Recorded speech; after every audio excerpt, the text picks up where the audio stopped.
شیخ یہ فرمائیے کہ یہ جو عقیدہ ہے کیا ہر انسان کے لیے اس کا ہونا یعنی عقیدے کا رکھنا لازم ہے؟ بہت خوبصورت سوال ہے آپ کا، اس لیے کہ عقیدہ کسی بھی چیز کی بیس ہوتا ہے، ٹھیک ہے، بنیاد ہوتا بنیاد ہوتا ہے۔ ہم جو عمل کرتے ہیں، نماز پڑھتے ہیں، روزہ رکھتے ہیں، حج کرتے ہیں، یہ جو چیزیں ہیں یہ ساری کی ساری اسلام کی ایک عمارت ہے، اور یہ عمارت جب بھی بنائی جاتی ہے تو وہ کسی بیس اور کسی بنیاد پر کھڑی ہوگی،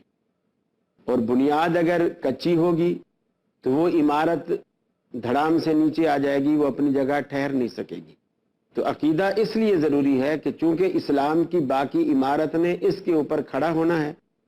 تو اس اعتبار سے اس کو پختہ بھی ہونا چاہیے، مضبوط بھی ہونا چاہیے، اور بنیاد ہونی بھی چاہیے، جی، ورنہ تو وہ ساری عمارت بے بنیاد کہلائے گی۔ اگر کسی شخص کے اندر نماز، روزہ، حج، زکوٰۃ چل رہی ہے اور عقیدہ کچھ نہیں ہے تو پھر اس کی یہ ساری عمارت جو ہے وہ بے بنیاد کہلائے گی،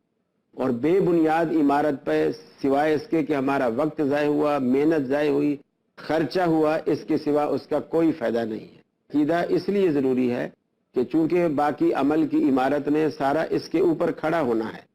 تو اس لیے بیس کا ہونا بھی ضروری ہے اور اس کا مضبوط اور پختہ ہونا بھی ضروری ہے۔